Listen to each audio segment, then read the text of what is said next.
अस्सलाम वालेकुम दोस्तों, क्या हाल चाल। वॉक कर रहे थे, मुझे याद आया बारिश के हवाले से।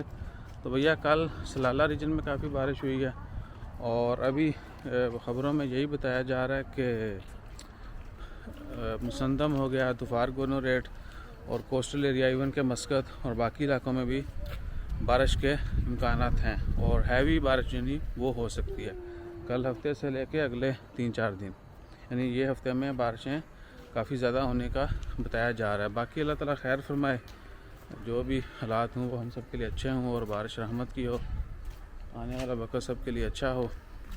तो सीन ये है कि ये सब वो समुद्री तूफ़ान की वजह से जो प्रेशर डेवलप हुआ है उसकी वजह से बारिशें हो रही हैं।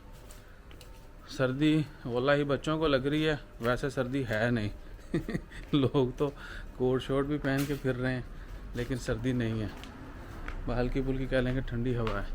हाँ, कुछ एरियाज़ जहाँ पर बारिश हुई है या जो हाई माउंटेन है वहाँ पर कोल्ड ज़्यादा है। इधर अभी लेक पार्क पर गए थे, वो वीडियो भी थोड़ी मैं जो है ना पब्लिक कर दूँगा। तो बस नॉर्मल है, प्लेजेंट वेदर है, यानी यू विल एंजॉय इट। तो अपना ख्याल रखिए, दुआ में याद रखिए। जज़ाकल्लाह, अल्लाह हाफिज़।